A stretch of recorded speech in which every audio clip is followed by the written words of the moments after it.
시청자 여러분 반갑습니다. JTBC 뉴스룸을 시작합니다. 미국 조지아주에서 이민국이 급습해 한국인 300여 명을 체포해 갔습니다.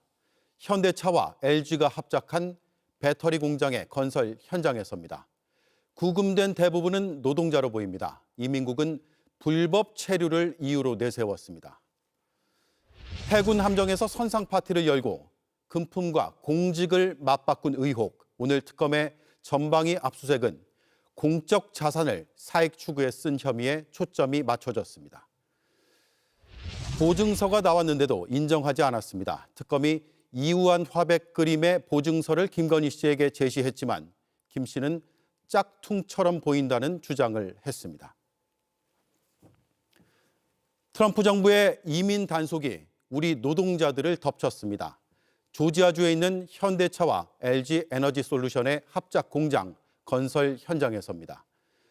미국과 한국의 배터리 동맹을 상징하는 곳입니다. 장갑차까지 동원된 단속 끝에 한국인 300여 명이 구금됐습니다. 첫 소식 LA 홍지은 특파원입니다. 건설 현장에 장갑차가 돌진합니다. 하늘에는 감시를 위한 헬리콥터가 떠 있습니다. 갑작스런 급습에 현장 노동자들이 우왕좌왕합니다. 현지 시간 4일 오전 미국 조지아주의 공장 건설 현장에서 불법 체류자 단속 작전이 벌어졌습니다. 미국판 K 배터리 동맹의 상징인 현대차 그룹과 LG 에너지 솔루션 합작 공장입니다. Our Homeland Security, we have a search warrant for the whole site. We need construction to cease immediately. We need all work to end on the site right now. 무장한 요원들이 현장을 통제하는 가운데 사무실 안에는 한국인으로 보이는 직원들이 줄지어 섰습니다. 실제 이번 단속으로 450명이 체포됐는데 한국인 직원 300여 명이 포함된 것으로 전해졌습니다. 불법 체류 혐의입니다. Almost for a second, like, are we in the U.S.? Like, I've never seen them come out like that, guns drawn on the roof, helicopters, and you just had to wait your turn, give your ID, let them do the background checks, and when they told you to go, you had to go.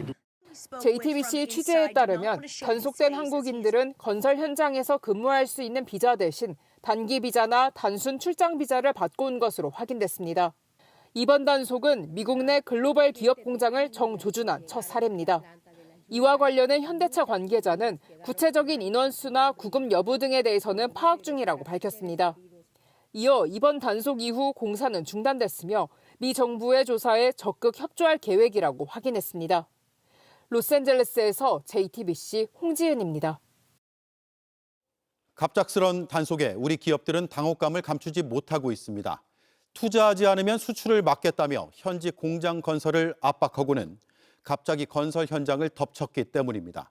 트럼프 정부는 불법 체류자 추방을 위해 목표까지 할당하면서 현장의 불안감이 더 커지고 있습니다. 강나윤 기자입니다. 이번 단속에는 이민 단속국은 물론 국토안보수사국까지 동원됐습니다. 사전에 치밀하게 계획된 대규모 단속입니다. 한국인 300명을 포함한 체포 인원 역시 트럼프 행정부 1, 2기를 통틀어 역대 두 번째입니다. 미 국토안보부는 불법 고용 관행을 단속 이유로 댔습니다. As we are actively conducting an investigation into unlawful employment practices going on at this massive multi-hundred acre construction site behind me. 이번 단속은 트럼프 행정부의 요청에 따라 이뤄진 대규모 투자 현장에서 이뤄졌다는 점에서 파장이 큽니다. 현대차와 LG 에너지 솔루션은 8,500개 일자리를 약속하고 우리 돈 10조 6천억 원인 76억 달러를 투자했습니다. 하지만 불법 체류자 100만 명 추방을 목표로 하루 3,000명 이상 체포를 할당한 트럼프 행정부의 단속을 피하진 못했습니다.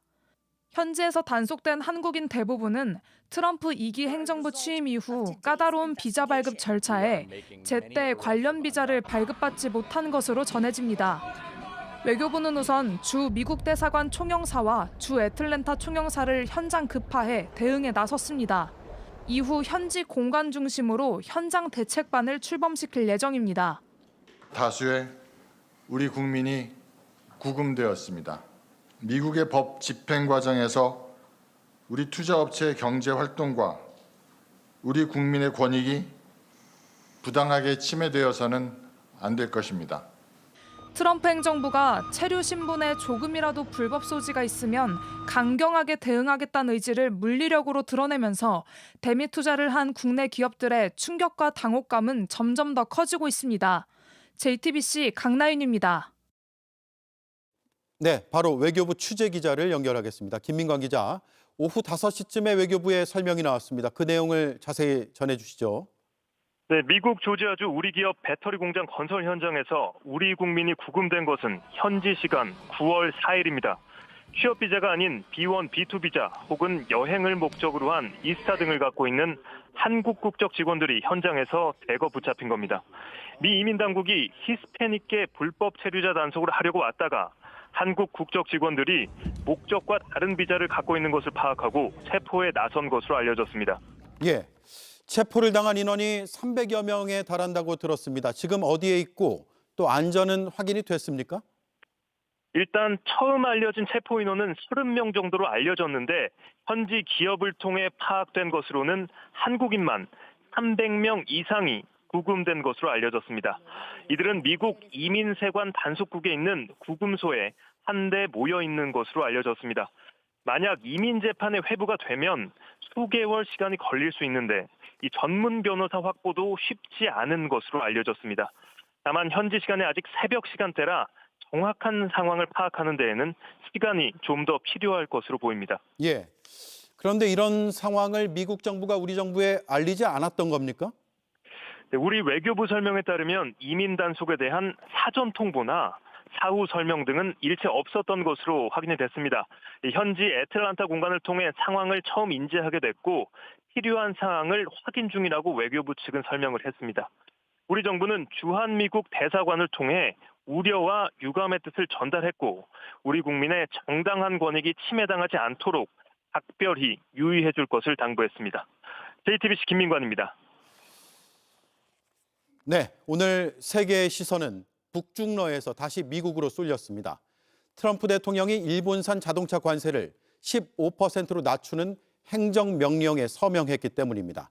일본 자동차의 가격 경쟁력이 한국보다 높아졌고 따라서 우리도 최종 합의에 속도를 내야 하는 상황이 됐습니다.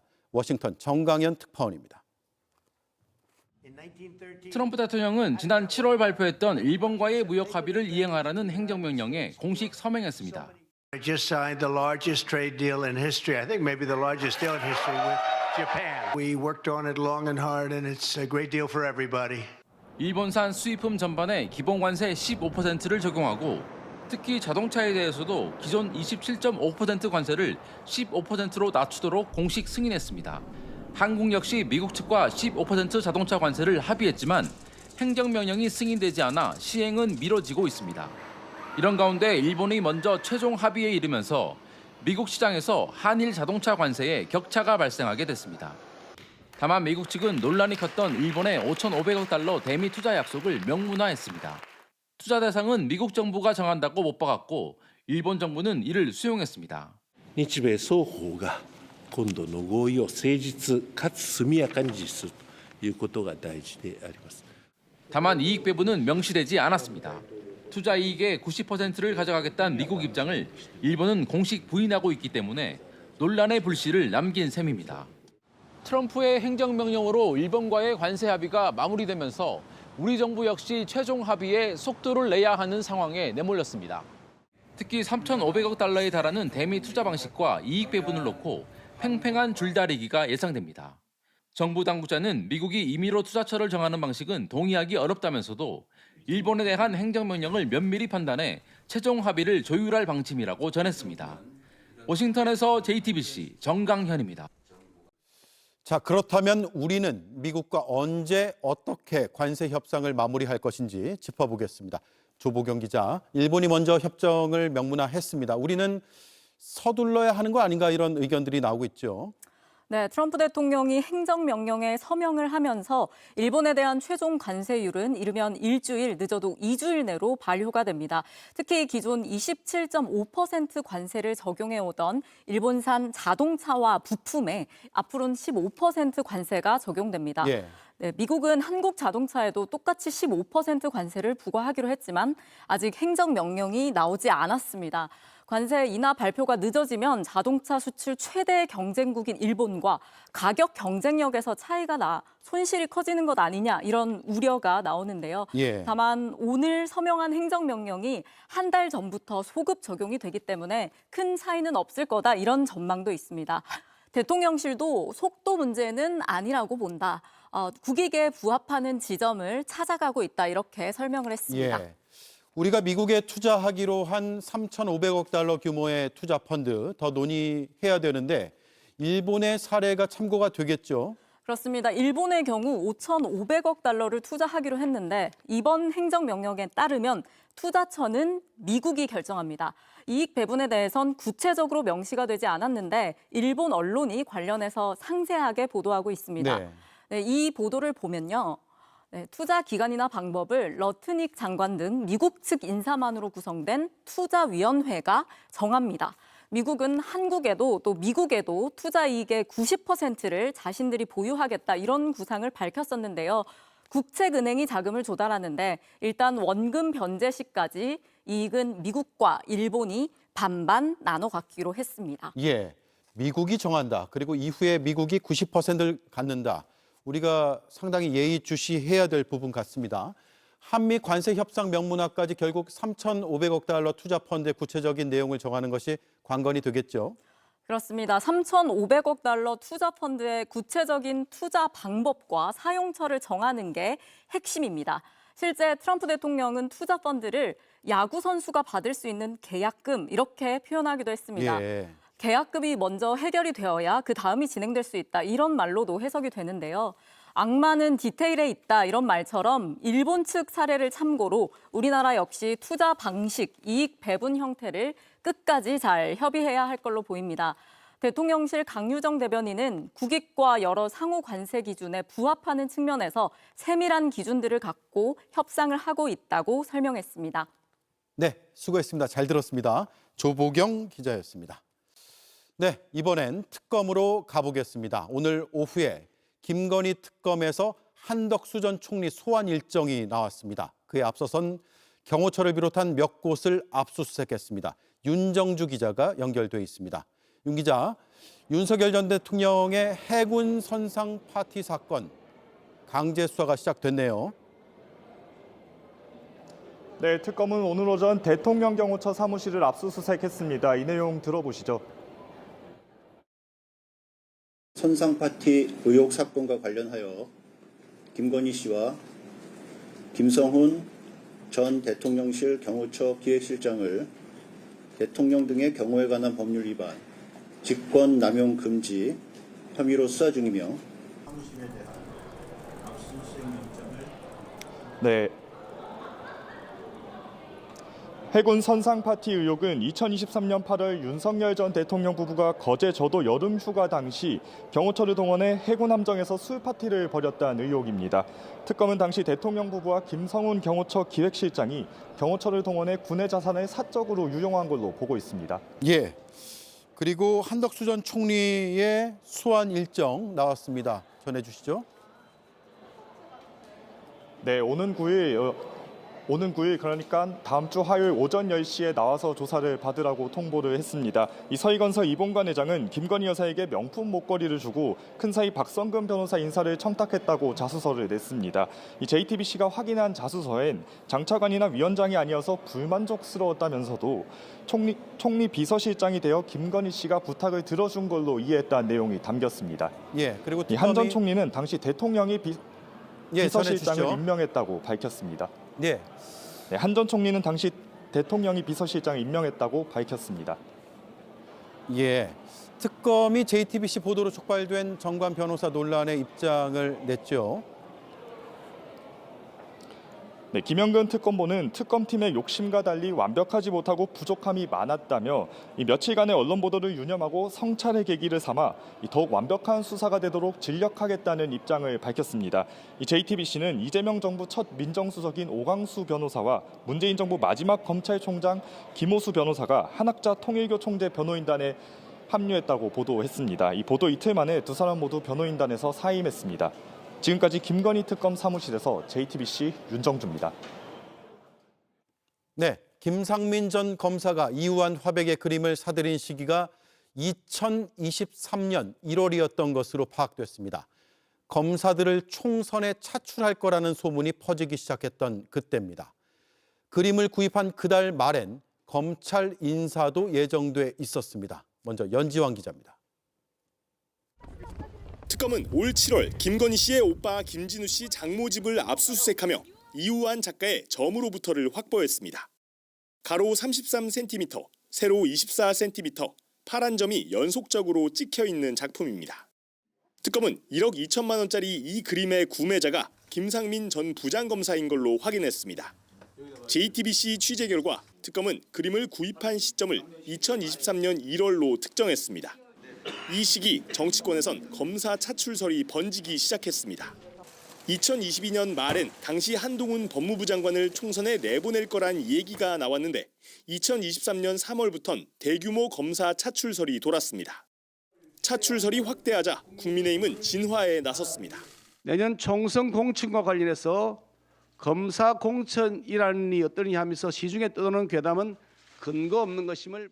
당시 현직이던 김 전 검사가 뼛속까지 창원 사람이라고 지역구에 보낸 메시지가 공개됐고 검찰총장까지 나서 감찰을 진행했지만 출마를 강행했습니다. 고향 선후배들한테 감사하다라는 단문자도 못 보내냐 하는 좀 그런 자괴감이 들었던 사건이고요. 그림을 구입한 2023년 1월 말엔 검찰 중간 간부 인사도 예정돼 있었습니다. 김 전 검사는 당시 인사에선 빠졌지만 9월엔 서울중앙지검 부장검사로 자리를 옮겼습니다. 특검은 김건희 씨 측에 그림을 건넨 목적이 총선 공천이나 인사와 관련이 있는지 조사하고 있습니다. 또 김 전 검사가 1억 원이 넘는 현금으로 그림을 산 것으로 보고 자금 출처도 확인하고 있습니다. JTBC 연지환입니다. 김건희 씨는 이번에도 아니라고 잡아뗐습니다.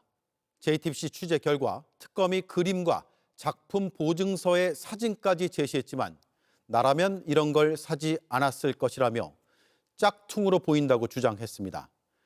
나토 목걸이도 홍콩의 가품이라고 했지만 곧바로 거짓임이 드러난 바 있습니다. 여도현 기자의 단독 보도입니다. 김건희 씨는 오빠 장모 집에서 이우한 화백의 그림이 나왔는데 전혀 모르는 일이라고 했습니다. JTBC 취재 결과 김건희 씨는 지난달 6일 조사에서 특검이 그림과 작품 보증서 사진을 눈앞에 제시하며 출처를 물었지만 절대 내 것이 아니라며 나라면 이런 것을 사지 않았을 것이라고 말했습니다. 짝퉁으로 보인다고도 했습니다. 이우한 화백 그림은 양평 고속도로 의혹 관련 압수수색이 진행된 지 이틀 만에 김건희 씨 오빠 집에서 오빠의 장모 집으로 옮겨졌습니다. 김건희 씨의 이런 주장은 처음이 아닙니다. 나토 순방 반클리프 목걸이 역시 오래전에 홍콩에서 산 모조품이라 주장했지만 판매자인 반클리프 직원의 진술과 제공자인 서희건설 이봉관 회장의 자수로 거짓말이 들통났습니다. 8쪽 분량의 자수서에 구체적인 제공 시기와 상황, 김건희 씨가 고맙다고 했던 내용까지 담은 겁니다. 자수서와 목걸이 진품은 김건희 씨 구속에 결정적 한방이 됐습니다. 법원이 증거를 인멸할 염려가 있다고 봤기 때문입니다. 바세론 콘스탄틴 식에도 김건희 씨는 관련이 없다 부인했지만 결국 사실로 드러났습니다. 외국 나가고 이럴 때 너무 그렇더라. 너무 초라해서 시계 정도는 하나 있어야 되겠다고. 자기 지금 뭐 통장에서 돈 나오고 이러고 시계 산 거 이런 거 나오면 좀 그렇다. 뭐 이런 식으로 얘기를 하더라고. 특검은 고가의 이우한 화백 그림이 공천 등의 대가로 건네졌다고 보고 수사를 진행 중입니다. JTBC 여도현입니다. 오늘 김건희 특검은 국가교육위원회도 압수수색했습니다. 이배용 전 위원장이 연루된 매관 매직 의혹 때문입니다. 이배용 체제의 3년, 예산은 300억이나 썼는데 특별한 성과는 보이지 않습니다. 이희령 기자가 취재했습니다. 오늘 오전 특검팀이 이배용 위원장실을 압수수색했습니다. 현재까지 어떤 자료 확보하셨는지 알 수 있을까요? 이 위원장이 김건희 씨 측에 건넨 금거부기와 관련해 매관 매직 의혹을 수사하기 위해서입니다. 왜 참고인이냐 했더니 현재로선 참고인이다 이렇게 얘기하고 압수수색의 범위가 뭐냐 했더니 이제 사무실과 부속실 그다음에 서류와 컴퓨터다. 이배용 위원장이 초대 수장으로 취임한 지 3년. 국교위가 쓴 예산만 300억 원인데 제대로 된 성과도 내지 못했다는 지적이 나옵니다. 중장기 10년 발전 계획을 2025년 3월에 정식으로 발표하게 됩니다. 주어진 과제는 10년 뒤 우리 교육은 어떤 방향으로 가야 하는가. 하지만 내홍을 수습하지 못하고 차일피일 미루다 결국 지금까지 발전 계획을 내놓지 못했습니다. 또 내부에선 일부 위원들이 정치적 중립성을 지키지 못했다는 비판의 목소리도 나왔습니다. 지난 총선에서 국교위원들이 특정 정당에 공천을 신청했다며 연불보다 잿밥에 눈이 어두웠다는 겁니다. 실제로 국교위원 4명이 입당하며 위원 자리를 내려놓았습니다. 다수의 위원이 극우 편향적 관점을 가진 리박스쿨에 연루된 것에 대하여 국민들께 사과드린다고도 했습니다. 문제는 위원들이 정치적으로 중립을 지키지 않아도 제재하기 쉽지 않다는 겁니다. 한 국교위 관계자는 국교위에는 위원을 해임할 권한이나 뚜렷한 관련 규정이 없다고 말했습니다. 2기 국교위원장으로 지명된 차정인 전 부산대 총장은 이달 말부터 임기에 들어갑니다. JTBC 이희령입니다. 특검 소환 통보 뒤 돌연 입원했던 한학자 통일교 총재가 소환에 응하지 않겠다고 밝혔습니다. 심장 관련 시술을 받고 회복에 시간이 필요하다는 이유를 댔습니다. 한 총재는 오늘 퇴원했습니다. 특검은 다음 주 출석하라고 다시 통보했습니다. 양빈영 기자가 보도합니다. 통일교 한학자 총재 측이 오늘 오전 특검에 불출석 사유서를 제출했습니다. 특검이 오는 8일 소환을 통보했는데 사흘 남기고 불출석 의사를 전해온 겁니다. 통일교 관계자는 건강 문제에 더해 소환일이 고 문선명 전 총재의 13주기와 겹쳐 출석이 어렵다고 설명했습니다. 앞서 한 총재는 지난 1일 특검 소환 통보를 받고 이틀 뒤 서울 아산병원에 입원해 심장 시술을 받았습니다. 이 때문에 소환을 피하기 위해 입원한 것 아니냐는 지적이 나왔습니다. 특검은 오늘 퇴원한 한 총재를 직접 불러 조사하겠다는 방침입니다. 특검은 다음 주 목요일 오전 10시에 출석할 것을 요구하는 2차 출석 요구서를 금일 우편으로 송부하였습니다. 한 총재 측이 요청할 것으로 알려진 서면이나 방문 조사에 대해선 고려하지 않고 있다고 선을 그었습니다. 특검은 윤영호 전 본부장 공소장에서 한학자 총재의 정교 일치 이념을 실현하기 위해 한 총재 승인 아래 김건희 씨에게 목걸이와 샤넬백 등을 선물했다고 적었습니다. 또 윤 전 본부장이 한 총재와 공모해 권성동 국민의힘 의원에게 불법 정치자금 1억 원을 건넸다고도 했습니다. 윤석열 정부에 대한 통일교 로비를 한 총재가 지휘했다고 보는 겁니다. 한 총재는 어떤 불법적인 정치적 청탁과 금전 거래를 지시한 적 없다며 사실 무근이란 입장입니다. JTBC 양빈현입니다. 오늘 국회에 관봉권 띠지 분실에 연루된 것으로 의심받는 검사와 수사관들이 나왔습니다. 띠지를 버리지 말라고 했다. 그런 지시를 들은 적 없다. 서로 말이 달랐습니다. 기억이 안 난다는 답변이 반복적으로 나왔습니다. 박사라 기자입니다. 서울 남부지검이 건진법사 전성배 씨 은신처에서 현금 1억 6,500만 원을 압수한 건 지난해 12월. 이때까지만 해도 돈의 흐름을 추적할 단서가 담긴 관봉권 띠지가 보존된 상태였습니다. 당시 수사를 지휘한 검찰 지휘부가 오늘 국회 법제사법위원회 검찰개혁 입법 청문회에 나왔습니다. 수사팀에서는 띠지를 훼손하지 말라는 취지로 전달을 했고 압수물 담당은 그게 이제 현금 액수만 중요하지 띠지가 중요한 것은 인식을 못했다고 들었습니다. 수사팀은 띠지를 버리지 말라고 했는데 1년차 수사관이 이를 어겼다는 겁니다. 하지만 담당 수사관은 구체적으로 띠지를 훼손하지 말란 지시를 들은 적이 없다고 했습니다. 띠지와 관봉을 훼손하지 말라고 수사팀에서 얘기를 했다고 3번이나 얘기를 했다고 적혀 있었는데 저희는 그런 말을 들은 바가 없었습니다. 또 다른 수사관은 띠지가 보관된 상태로 왔는지 이미 훼손된 상태였는지조차 기억나지 않는다고 했습니다. 그때 당시 띠지로 묶여 있었는지는 기억이 나지 않습니다. 불성실한 태도로 미리 준비한 답변 서류를 살피며 답하는 모습에 지적이 이어졌습니다.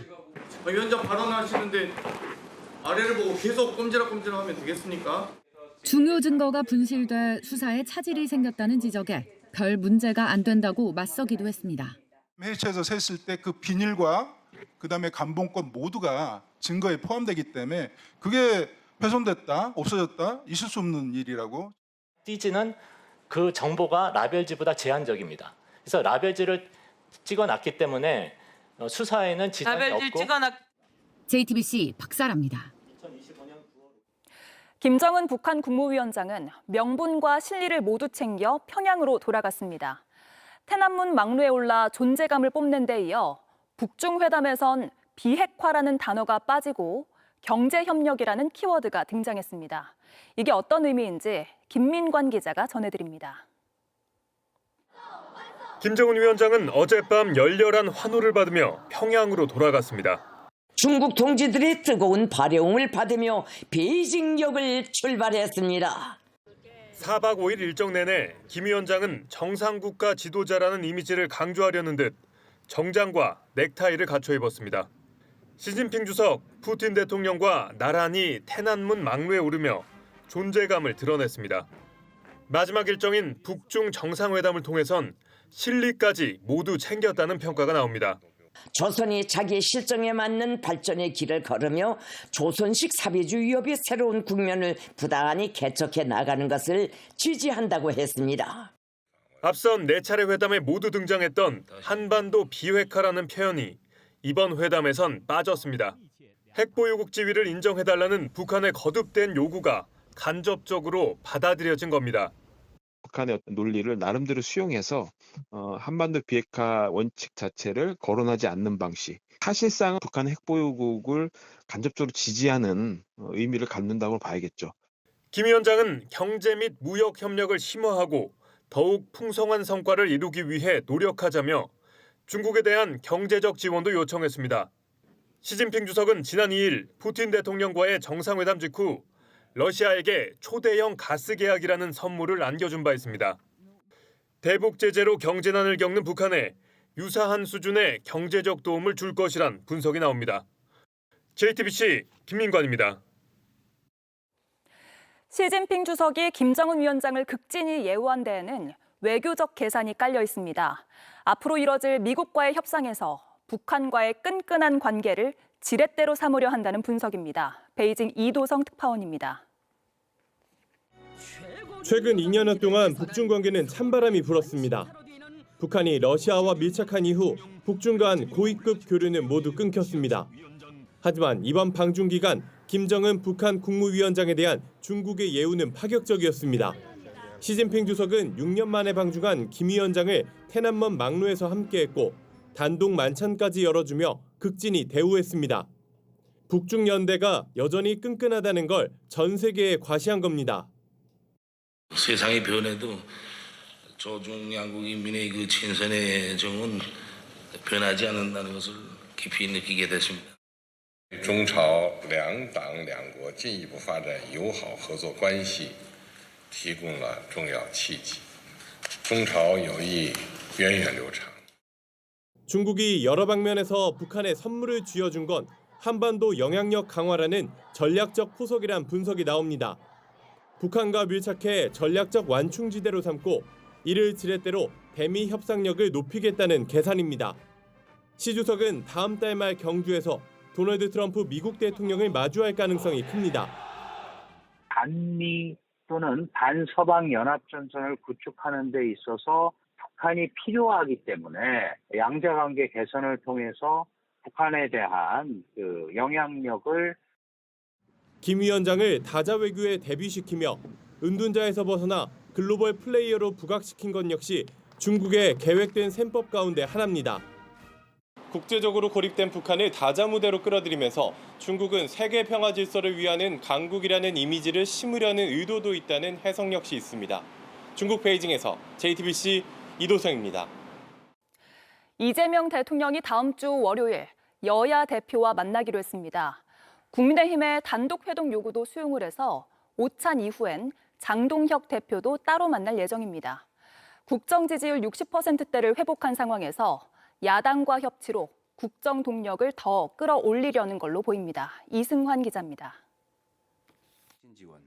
이재명 대통령과 정청래 더불어민주당 대표, 장동혁 국민의힘 대표가 다음 주 월요일 낮 12시 용산 대통령실에서 만납니다.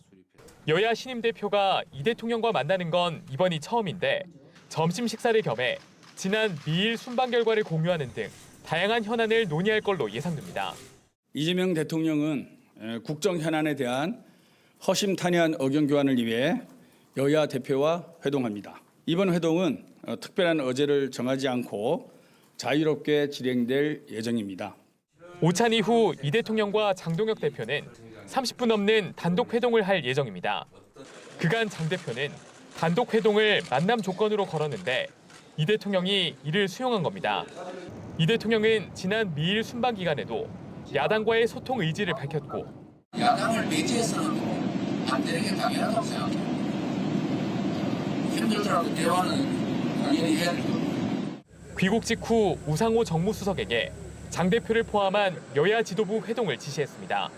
오늘 발표된 여론조사에서 이 대통령 국정 지지율은 63%로 한 달 반 만에 60%대를 회복했습니다. 지지세를 기반으로 야당의 협조를 구하고 국정 운영 동력을 얻기 위한 전략으로 풀이됩니다. 하지만 순탄한 회동이 될 수 있을지는 미지수입니다. 국민의힘은 국민 삶과 직결된 문제에 대해선 다양한 방식으로 문제 제기가 이루어질 수 있을 것이라고 했습니다. 더불어민주당은 특검법을 연장한다든지 특별재판부를 설치한다든지 결국은 야당을 탄압하고 이런 여러 가지 문제점들에 대해서 종합적인 지적을 하지 않을 수 없을 것 같습니다. 정청래 대표는 야당과 악수하지 않겠다고 공언한 상황이어서 껄끄러운 분위기도 예상됩니다. JTBC 이승환입니다. 국민의힘 장동혁 대표는 이재명 대통령과의 회동 일정은 잡았지만 아직 윤석열 전 대통령 접견 일정은 잡지 않고 있습니다. 왜 접견 약속을 안 지키냐는 비판 속에 윤어게인 세력에 손 내밀었던 전당대회 청구서가 장동혁 대표를 압박하고 있습니다. 구민주 기자입니다. 장동혁 국민의힘 대표가 윤석열 전 대통령 접견에 대한 입장을 밝혔습니다. 지금은 특별면회나 이런 것들이 쉽지 않은 것으로 알고 있다. 지금 여러 당내 상황들이 있기 때문에 적절한 시점에 접견을 하겠습니다. 장 대표는 전당대회 기간 후보들 중 가장 적극적으로 윤 전 대통령 접견을 약속했습니다. 당원이셨던 우리 당의 전직 대통령입니다. 당 대표가 된다면 인간적인 예의를 지키겠다는 의미에서 하지만 당선 후의 면회 시점 등에 대해 즉답을 피해왔습니다. 당내에선 장 대표가 분란이 생길 일을 미루며 출구 전략 찾기에 나섰다는 해석이 나옵니다. 장 대표와 가까운 한 의원은 당이 하나 돼 특검을 막아야지 윤 전 대통령 접견할 때가 아니라고 했습니다. 한 지도부 관계자도 부적절하다는 걸 장 대표가 모를 리 없다면서 자신에게 힘을 실어준 강성 지지층 눈치를 보고 있는 것이라고 설명했습니다. 하지만 지도부 내 반탄 인사들은 접견에 나서야 한다는 입장입니다. 그 약속을 지키시는 건 지극히 당연한 일이라고 생각합니다. 우리 최고위원들도 모두 가자라고 결정을 한다면 저는 저 지도부 일원으로서 따라갈 생각이다. 확실한 것은 장동혁 대표도 대통령에 대한 걱정을 하고 있다라는 느낌이었고, 그리고 내가 만약에 이게 허가가 난다라고 하면 같이 갈 수도 있겠구나라는. 압박은 당 밖에서도 이어지고 있습니다. 이 방송 국민의힘 의원들이 보고 계신다면 면회 가야죠. 왜 국민의힘 의원들은 윤석열 대통령 면회 못 갑니까? 안 갑니까? 전당대회 승리 청구서를 받아든 장 대표가 어떤 결정을 내리든 당 안팎의 잡음은 불가피할 전망입니다. JTBC 구민주입니다. 국회가 내란 특별재판부 설치 논의에 들어간 가운데 정청래 민주당 대표가 윤 전 대통령 내란 재판을 침대 축구에 비유하며 특별재판부 설치에 힘을 실었습니다. 하지만 당 내에서도 신중해야 한다는 목소리가 나옵니다. 강버들 기자입니다.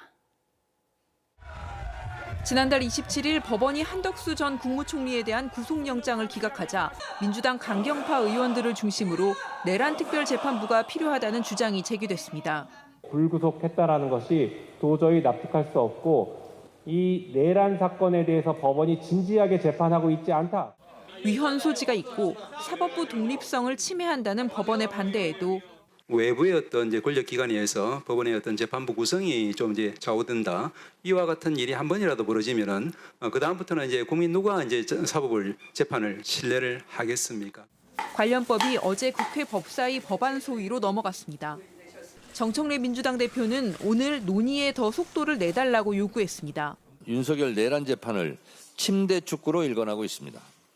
지금 같은 속도로 재판을 한다면 윤석열은 구속기간 만료로 또 석방되어 감옥 밖으로 나와 출퇴근하며 재판을 받을지도 모를 일입니다. 당 차원의 공식 논의가 없었다면서도 지도부까지 연일 내란 특별재판부를 언급하는 건 사법부 압박 목적으로 풀이됩니다. 국민적 눈높이에 맞는 그러한 합리적인 판결을 해달라고 하는 그런 국민의 목소리를 대신해서 당이 그렇게 촉구하는 그러한 발언들이다. 나아가 사법개혁 추진 동력으로 삼으려 한다는 분석도 있지만 당 일각에서는 특검법 개정안 처리 등 더 시급한 사안이 많은 만큼 법원이 지적하는 부분, 법원의 반발 분위기를 살펴 신중하게 접근해야 한다는 지적이 나옵니다. JTBC 강버들입니다. 민주당은 대법관 증원도 속도를 내고 있습니다. 기존에 14명이던 대법관을 26명으로 늘리고 대법관 추천위원 중에 법원 행정처장 대신 헌법재판소 사무처장을 넣는 걸로 가닥을 잡았습니다. 김필준 기자의 단독 보도입니다. 민주당 사법개혁특별위원회는 최근 지도부의 법원 개혁안을 보고했습니다. 먼저 대법관은 현재 14명에서 26명으로 12명 증원하기로 했습니다. 기존 30명 안보다 4명 줄어든 건데 대법관 증원에 대한 인력과 예산 편성에 어려움이 있다는 법원 행정처의 의견을 고려한 것으로 보입니다. 구체적인 시간표도 나왔습니다. 올해 법이 통과되면 1년 동안 유예 기간을 갖습니다. 이어 매년 4명씩 새로운 대법관이 임명돼 2029년엔 대법관 26명을 완성한다는 계획입니다.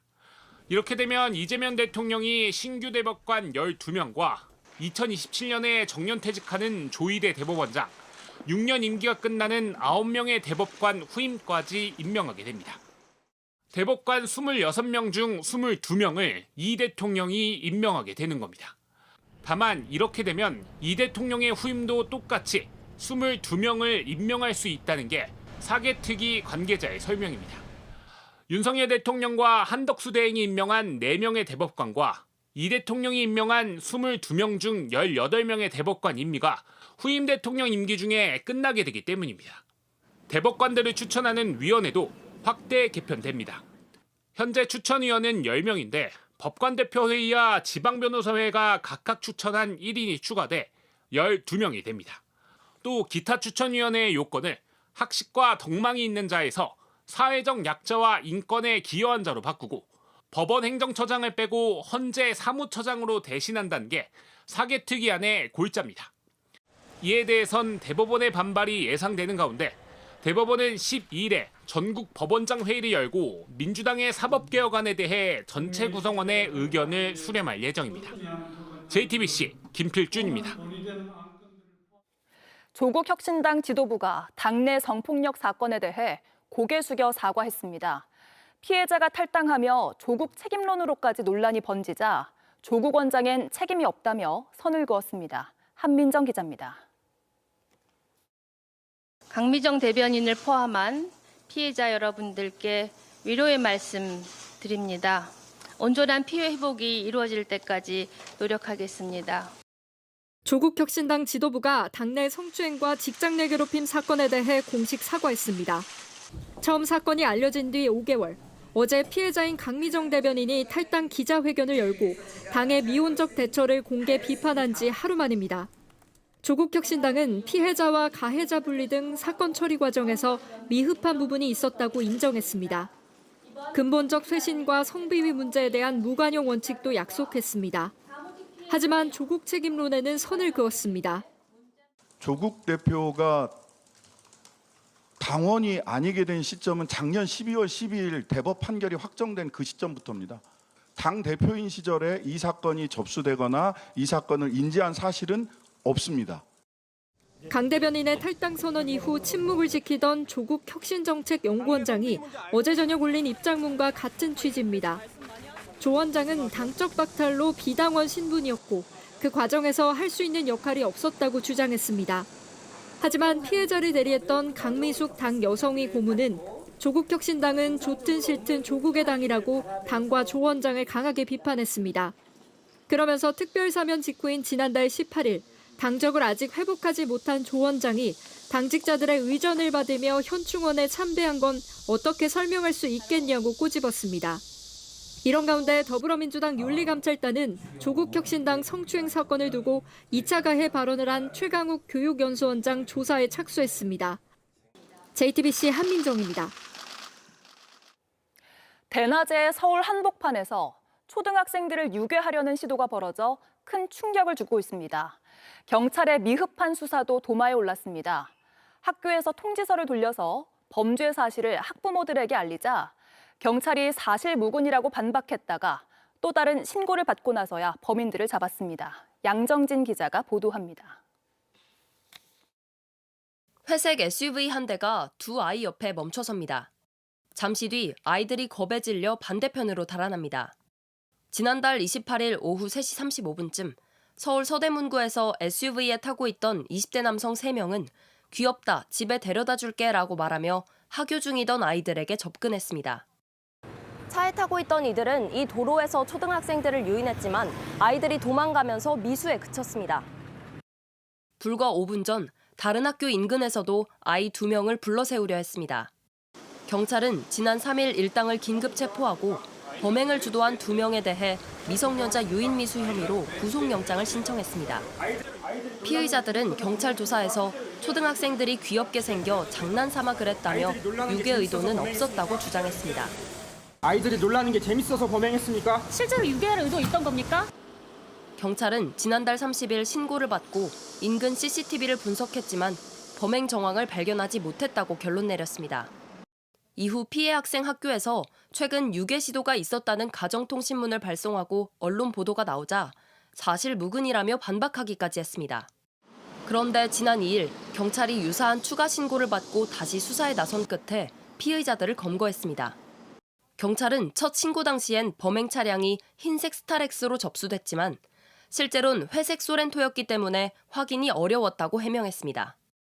또 피의자들이 창문만 내린 채 말을 걸어 CCTV로는 범행을 구분하기 어려웠고 피해 아동들이 도망치는 모습이 담기지 않아 수사가 어려웠다는 겁니다.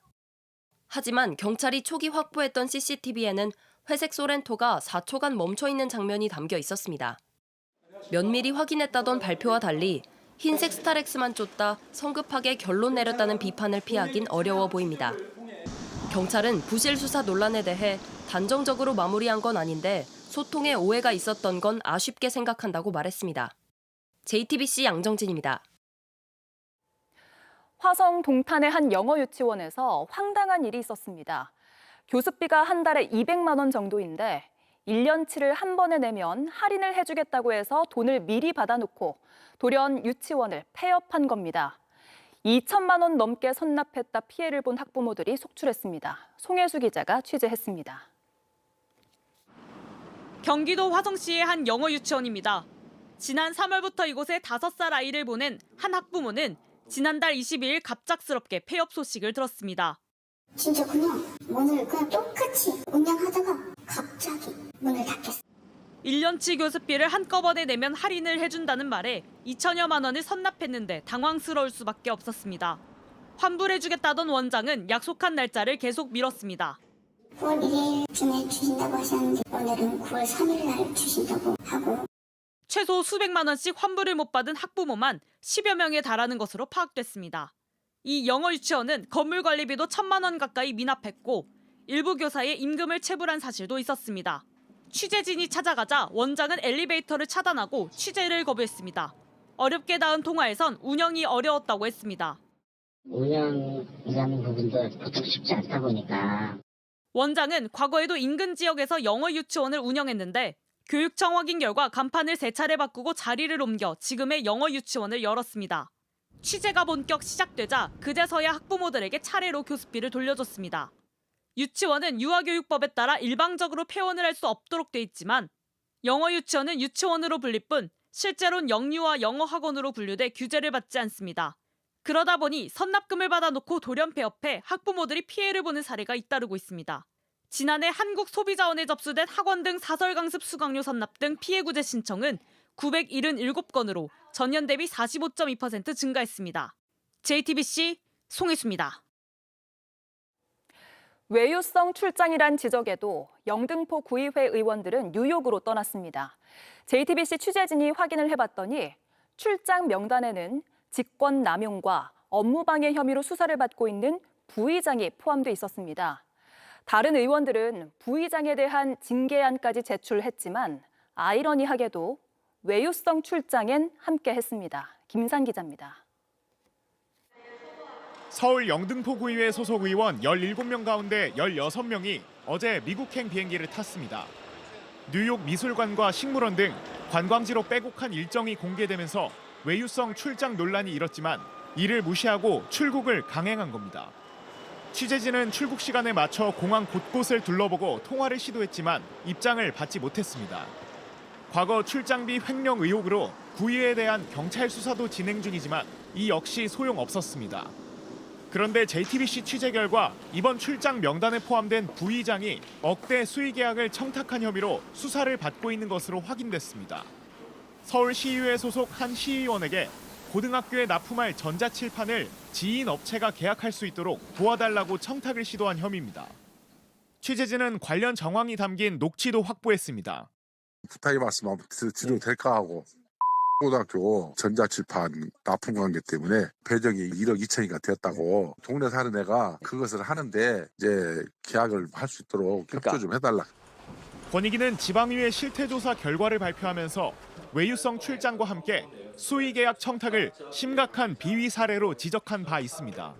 수의계약 체결, 이해충돌방지법 위반 의혹에 대하여는 징계, 가태료 등 후속 조치가 이루어질 수 있도록 지방의회 청렴도를 공직사회 최저 수준으로 끌어내린 대표적인 부패 관행들이 영등포 구의회에서 전부 적발된 셈입니다. 다른 의원들은 지난주 부의장에 대한 징계안까지 제출했지만 출장 명단에는 합심한 듯 다 같이 이름을 올렸습니다. 이들은 내년 상반기면 임기가 끝납니다. JTBC 김산입니다. 극심한 가뭄에 강릉시가 재난지역으로 선포된 지 일주일이 됐지만 상황은 갈수록 나빠지고 있습니다. 결국 내일부터 아파트와 숙박업소로 물을 공급하는 상수도 밸브를 잠그기로 했습니다. 상황이 나아지지 않으면 시간제 단수나 격일제 단수를 해야 할지도 모릅니다. 조승현 기자입니다. 소방차가 정수장에 물을 채웁니다. 인근 지자체에서 정수된 물을 받아와 강릉으로 옮기는 겁니다. 소방대원들 조금이라도 덜 고생하라고 독도 지키던 해경 함정도 투입됐습니다. 군부대 물탱크 차량 400대도 동원돼 저수지에 물을 쏟아붓습니다. 오늘은 헬기까지 떴습니다. 산림청과 군 헬기 9대가 다른 저수지에서 퍼온 물을 강릉 주 상수원인 오봉 저수지에 뿌립니다. 이렇게 육해공을 넘나든 급수작전으로 오늘 하루만 3만 톤 가까운 물을 확보했습니다. 하루 10만 톤 가까웠던 생활용수 사용량은 어제 7만 5천 톤까지 줄었습니다. 강릉시는 절술 유도하기 위해 내일 오전 9시부터 대수용가 제한급수에 들어간다고 밝혔습니다. 일반 주택들은 절감 노력을 하는데 대수용 연관들은 스스로 절감하지 않아서 저희들이 기대한 만큼 절감 효과가 나타나지 않으니 100톤 이상 저수조를 가진 공동주택 4만 5천여 세대와 대형 숙박시설 10곳에 상수도 공급이 중단됩니다. 저수조의 물로 사흘 정도 쓸 수 있어서 당장 물이 끊기는 건 아닙니다. 많이 좀 미안한 마음, 그리고 빨래 같은 거 마음대로 못하고 한 번 쓰고 모아놨다가 또 쓰고. 하지만 가뭄 상황은 좀처럼 나아질 기미를 보이지 않고 있습니다. 오봉저수지 저수율은 13.2%로 어제보다 0.3%포인트 낮아졌습니다. 하루에 0.3에서 0.4%씩 떨어지고 있습니다. 이대로면 열흘 뒤쯤 10% 선이 무너질 거란 관측이 나옵니다. 저수율이 10% 아래로 내려가면 밤 10시부터 이튿날 새벽 5시까지 시간제 단수에 들어갑니다. 상황이 더 나빠지면 격일로 물 공급을 끊습니다. JTBC 조승현입니다. 우리가 매일 먹는 쌀은 대표적인 과잉 생산 품목이라 정부가 일정량을 사들여 가격 조정을 합니다. 그런데 요즘 쌀이 부족해서 가격이 오르고 있다고 하는데요. 이유가 뭔지 전다빈 기자가 알아봤습니다. 떡집을 운영하는 박경수 씨는 최근 떡 판매 가격을 1,000원 인상했습니다. 쌀과 찹쌀 등 원재료 가격이 급등한 걸 더 버티기 힘들어서입니다. 2배 정도 지금 가격이 인상됐고요. 7개월 정도는 버텨봤는데 도저히 안 되겠더라고요. 그래서 솔직히 대출 받았어요. 대출 받아서 버티고 있는 거예요. 쌀 소매 가격은 20kg에 6만 원을 돌파했습니다. 평년보다 17%가량 높은 수준입니다. 하루 밥 세 끼 하는 편이라 쌀을 많이 먹는 편이에요. 17만 원 넘는 것도 있다고. 부담스럽지. 주부 입장에서는. 쌀 가격이 왜 급등한 걸까? 이유는 정부의 예측 실패 때문입니다. 정부는 가격 조정을 위해 쌀 111만 톤을 비축하고 있습니다. 지난해 쌀 생산량은 총 358만 5천 톤. 정부는 12만 8천 톤 정도 초과 생산될 것으로 보고 가격 방어를 위해 26만 2천 톤을 시장에서 격리했습니다. 그런데 실제로 수확하고 보니 초과분은 5만 6천 톤이었습니다. 지나치게 많은 쌀을 사들인 겁니다. 그런데 비축된 쌀을 쉽게 풀기도 어려운 상황입니다. 햅쌀이 수확될 시기를 앞두고 있는데 비축미를 지나치게 풀어 쌀값이 하락하기 시작하면 수확기 때 쌀값이 폭락할 수 있기 때문입니다. 정부는 쌀 할인 지원액을 20kg당 3,000원에서 5,000원으로 인상하고 정부가 보관하고 있는 가공용 쌀은 5만 톤 범위에서 추가 공급하기로 했습니다. 쌀 생산량과 소비량을 예측하는 쌀 수급 관리 시스템을 좀 더 정교화하겠다고도 밝혔습니다. JTBC 전답입니다. 주문, 피청구인 대통령 윤석열을 파면한다. 올해 유난히 더뎠던 대한민국의 봄은 이 한마디와 함께 비로소 우리 곁으로 찾아왔습니다. 퇴임한 뒤 최근엔 책을 내기도 했습니다. 문형배 전 헌법재판소장 권한대행을 5달이 지나 만났습니다. 강나현 기자입니다. 평일 한낮, 공원 산책에 나서자마자 힘찬 인사말이 들려옵니다. 청량은 마셔평한 집. 네, 안녕하세요. 사진 하나 찍어도 되겠습니까? 감사합니다. 네. 지난 4월 대통령 탄핵 선고는 조용히 살고 싶었던 한 사람의 퇴임 일상을 바꿔놨습니다. 잊혀지고 싶었어요, 그냥. 조용히. 한 2달 정도 조용히 있으면 반응이 끝날 줄 알았어요. 책 한 권 내고 싶다던 막연한 꿈까지 느닷없는 현실이 됐습니다. 30여 년 판사 생활을 하며 틈나는 대로 적은 글을 추려 모으니 자연스레 이 한 단어가 제목에 새겨집니다. 관통하는 게 그거예요. 김장하 선생은 나에게 호의를 베풀었고 나는 그 호의를 갚기 위해서 무던히 노력했다. 경남 진주에서 한약방을 운영하며 장학금을 줬던 김장하 선생은 받은 호의를 사회에 갚으라 했는데 오래전 그 말은 지난 봄 집회 현장을 지날 때마다 하나의 다짐을 하게 만들었습니다. 결정문을 잘 써야 되겠다 생각했어요. 적어도 논리적으로 우리 결정문의 흠은 지적하는 일은 없어야 되겠다. 고심 끝에 결정문에서 덜어낸 부분도 있습니다. 국민들 기대보다 좀 늦었으니까 그에 대한 좀 설명을 붙이는 게 어떠냐 그런 의견도 있었는데 우리 다수의 생각은 결정문으로 말한다. 이 결정문을 만들어내기 위해서 시간이 필요했습니다. 그거로 족하다. 그렇게 해서 소회를 빼버렸습니다. 준비 내내 극심한 스트레스로 잠 못 이루던 밤엔 우연히 알게 된 이 노래를 수십 번 들었습니다. 김한선의 이젠 잊기로 해요. 그걸 들어요. 계속. 그러면 좀 잊혀지는 것 같아요. 낮에 있던 책 다 잊자. 그렇게 생각하면서 좀 그다음에 아이유의 너의 의미. 선고 한 달 뒤 김장하 선생은 만나자마자 조용한 답을 건넸습니다. 저를 한번 안아줬어요. 그게 깜짝 놀랐어요. 그러니까 어른 김장하로부터 칭찬받는 그런 기분이었어요. 잊히고 싶은 마음을 잠시 내려놓고 최근 인터뷰에 나선 건 책임감 때문입니다. 제가 좀 참을 수 없는 거는 아직도 비상계엄의 정당성에 대해서 옹호하는 정치 세력에 대해서는 난 좀 이해가 안 돼요. 우리가 그 결정을 쓴 뜻은 이건데 그게 다르게 이해되고 있다. 그럼 그 쓴 사람이 설명을 해야 된다.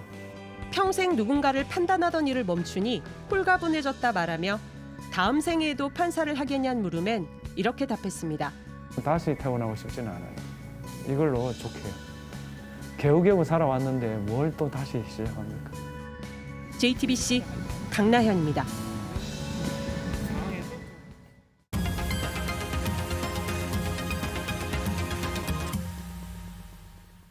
네, 비하인드 뉴스 정치부 이성대 기자가 나와 있습니다. 시작하죠. 네, 첫 번째 이슈 바로 보겠습니다. 자, 이번엔 유엔 총회에 못 간다. 자, 이재명 대통령이 오는 23일 뉴욕에서 열리는 유엔 총회에 참석하기로 했습니다. 자, 그런데 이른바 윤 어게인 세력들이 이번에야말로 미국에 갈 수 없다, 이렇게 가짜 뉴스를 또 주장하고 있습니다. 예. 자, 쌍방울 대북 송금 사건 때문에 유엔은 물론 미국 자체 대북 제재 대상에 올라 있기 때문에 미국에 입국도 못하지만 들어갈 경우 체포될 것이다, 이렇게 주장하고 있는 겁니다. 예, 참 그런 주장 꾸준하게 제기하고 있네요. 그런데 이미 대통령 당선 이후에 법원에서 재판을 중단했기 때문에 그런 주장 자체가 성립이 안 되는 거 아니에요? 그렇습니다. 자, 굳이 따져보면 대선 전부터 진행된 사건 재판이었긴 하지만 당선 이후에 연기가 됐습니다. 다시 얘기해서 임기 중에는 사실상 재판이 중지된 거라서 이 관련 사건으로 해외를 나가는 데 있어서 어떤 제약을 받지 못한다, 이런 주장이 있는 겁니다. 재판 결과와 상관없이. 자, 그럼에도 불구하고 윤 어게인 세력들은 아랑곳하지 않고 가짜 뉴스를 유포하고 있다, 이런 지적이 있는데 대표적인 게 전한길 씨입니다. 직접 들어보시죠. 예.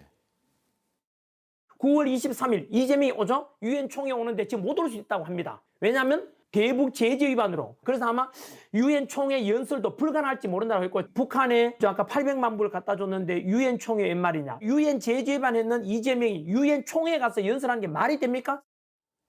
예, 꾸준하네요. 이재명 대통령 이미 지난달 한미 정상회담했고 미국 가는 게 아무 문제가 없다는 것은 그걸 보지 않았어도 아는 거고 봐서 더 확실하게 아는 거 아니에요? 그렇습니다. 말씀하신 것처럼 그럼에도 불구하고 이 대통령이 미국에 가기 전부터 이 이윤 어게인 세력들은 입국을 못할 것이다, 입국하면 체포될 것이다 계속 주장해 왔지만 그런데 말씀하신 것처럼 미국에 방문하는데 문제가 없었고 또 트럼프 대통령이 진작 당선될 줄 알았다라면서 치켜 세우기도 했습니다. 자, 결국 윤 어게인 세력이 하는 주장마다 다 틀렸다고 저희가 이미 하나하나 체크해드린 바도 있었죠. 자, 그럼에도 성찰하지 않고 반성하지 않고 또다시 이번 달이야말로 유엔 방문 불어댈 것이다, 이렇게 주장하는 것. 어떻게 보면 비가 올 때까지 기우제를 지내는 것처럼 문제가 있길 바라는 게 아니냐라는 어떤 비판이 여권 안에서도 나오고 있습니다. 예, 참 상식적이지 않은 주장, 반복적으로 나오면 누군가 현혹될까 봐 걱정이 되네요. 참고로 대통령이 미국에 가지 못한다라는 이런 왜곡된 주장이요, 과거에도 있었던 적이 있습니다. 자, 지난 2018년 11월 문재인 당시 대통령이 남미 아르헨티나에서 열리는 G20 정상회의에 참석을 했는데 유럽 체코로 돌아갔습니다. 그랬더니 왜 미국 쪽으로, 태평양 쪽으로 가지 않았느냐 의혹 제기가 나왔습니다. 예. 한 보수 매체가 이런 기사를 썼는데 그보다 앞서 9월에 평양에 갔던 문재인 전용기가 왜 정반대 방향으로 갔느냐, 그 9월에 평양에 갔던 대통령 전용기가 6개월 동안 미국에 입국할 수 없는 어떤 제재에 걸려 있는 게 아닌지 합리적인 의심이 든다, 이렇게 주장을 했는데 당시 자유한국당에서 홍준표 전 대표도 비슷한 주장을 내놓기도 했었습니다. 하지만 남미 갈 때 유럽으로 가든 태평양 쪽으로 날아가든 비슷합니다. 지구는 둥글기 때문이죠. 예. 그렇습니다. 또 게다가 평양회담 직후에 유엔 총회도 참석을 했습니다. 유엔이 있는 곳은 바로 뉴욕이지 않습니까? 미국입니다. 예. 자, 이렇게 팩트 체크까지 해야 되는 현실, 참 씁쓸한데 이른바 윤 어게인 세력은 그럼에도 불구하고 믿고 싶은 것만 믿는 그런 현상이 사라지지 않는 것 같습니다. 다음 이슈는요? 자, 두 번째 이슈 또 바로 보겠습니다. 나경원의 멋진 신세계. 자, 국민의힘이 지금 나경원 의원을 법사위 간사로 지명하면서 법사위는 연일 바람잘 날이 없는데요.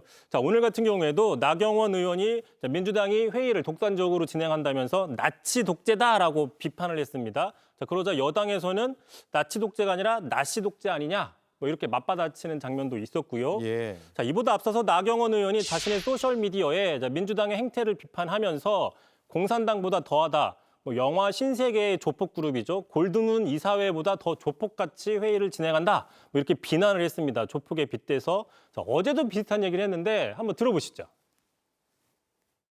지금 민주당의 의회 운영을 공산당보다 더하다, 조폭회의 아니냐, 영화 신세계의 골드문 이사회 아니냐, 이런 말 하지 않습니까?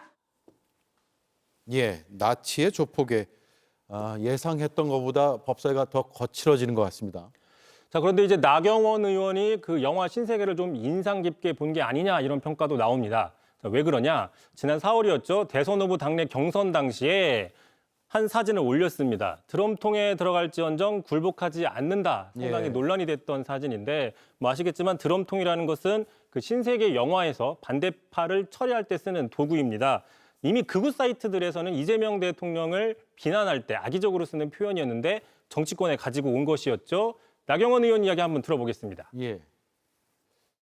신세계 영화의 드럼통이 무슨 의미이신지도 아실 거고 결국은 이재명 후보에 대해서는 많은 국민들이 무섭다 이런 생각을 좀 하는 것 같습니다.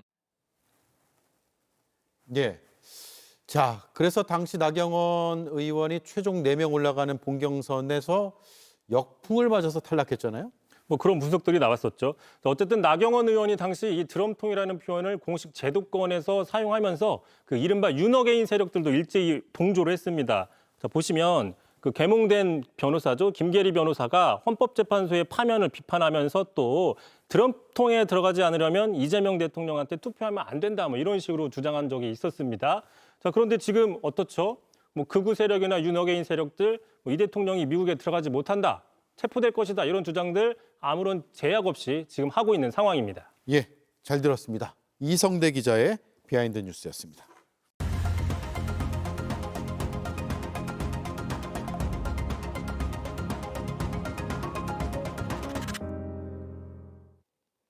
무료 커피 받아가세요. 감사 마음을 전할 방법이 이것뿐. 강릉의 한 카페가 내건 문구입니다. 전국에서 모인 소방관들이 애쓰는 모습에 이렇게라도 보답하고 싶어서입니다. 돈 안 받을게요. 조금이나마 도움을 드리고 싶어서. 강릉 시민이 온라인에서 양동이를 주문하자 가뭄 때문임을 눈치챈 판매자는 무료로 양동이를 보내주겠다고 했습니다. 전국 각지에서 도움의 손길들이 이어지고 있습니다. 돌아보면 과거에도 너무나 막막하고 어려울 때마다 버티고 딛고 일어나게 해준 건 서로를 보듬는 마음들 덕분이었습니다.